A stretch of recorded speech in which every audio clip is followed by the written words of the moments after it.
प्रिय भैया बहनों, कक्षा विज्ञान पाठ 12 ध्वनि साउंड।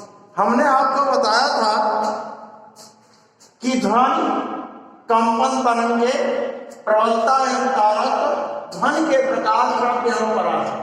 अब देखिए ध्वनि का संचरण कैसे होता है।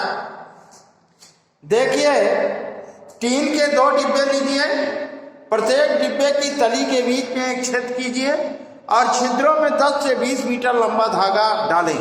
धागे के प्रत्येक सिरे पर पिन लगाएं। अपने मित्र को सहायता से दोनों धागों को एक दूसरी दूरी पर ले जाएं जिससे धागा खिंचा रहे।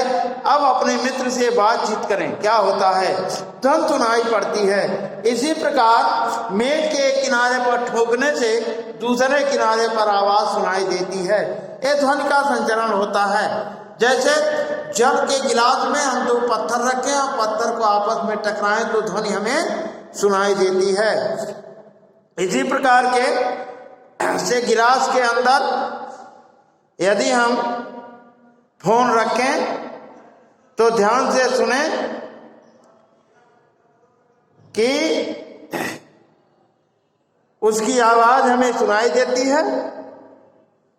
इस प्रकार यह निष्कर्ष निकलता है कि ध्वनि का संचरण वायु में भी होता है।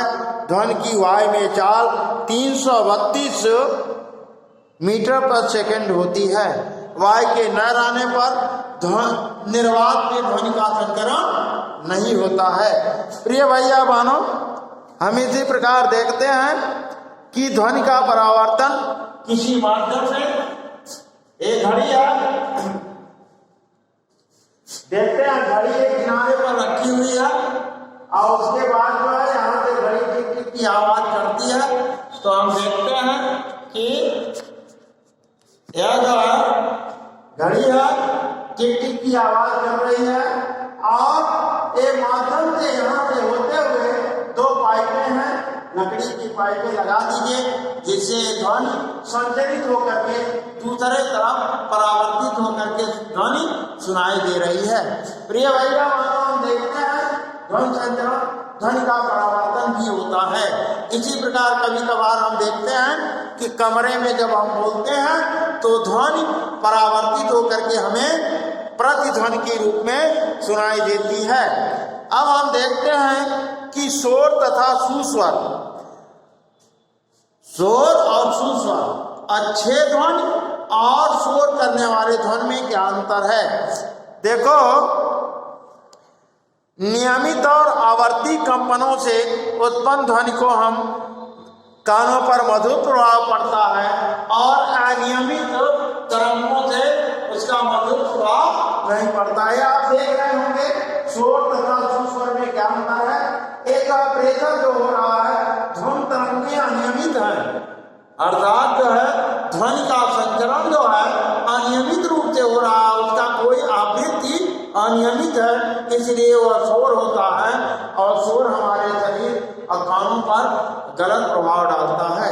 और एक प्रेशर संगीत का, आप संगीत की वो भी एक शोर ही है, ध्वनि है, ध्वनि तरंगे, लेकिन एक निश्चित आवृत्ति से संचरित होती हैं जो हमें कानों को मधुर सुनाई देती हैं। इसी प्रकार हम देखते हैं कि कभी कभी ध्वनियाँ बहुत तेज होती हैं जो हानिकारक प्रभाव डालती हैं। वह चीज जो है उच्च प्रकार की ध्वनि कानों में जो है प्रभाव डालती है, बहरापन लाती है। इसी प्रकार से किसी इको साउंड बहुत जब बढ़ जाती है तो ध्वनि स्पष्ट नहीं सुनाई देती है। तब दीवारों में ध्वनि अवशोषक लगाते हैं। कई लोग एक साथ बात करते हैं तो ध्वनियाँ मिलकर परावर्तित हो जाती हैं जिससे ध्वनियाँ स्पष्ट नहीं सुनाई देती हैं। तेज ध्वनि में गीत गाने वाले लोग गीत गाते समय अपने कान के पीछे हाथ रख लेते हैं जिससे उन्हें अपनी प्रतिध्वनि सुनाई न दे। जिन लोगों को कम सुनाई देता है वह भी सुनते समय अपने कान के पीछे हाथ लगा देते हैं जिससे कि स्पंदन केंद्रित कर सके। इस प्रकार से हम देखते हैं कि ध्वनि ये आपका अभ्यास खत्म हो गया। अब कल हम आपको अभ्यास प्रश्न कराएंगे पाठ 12 का ध्वनि का अभ्यास। तब तक के लिए धन्यवाद। कल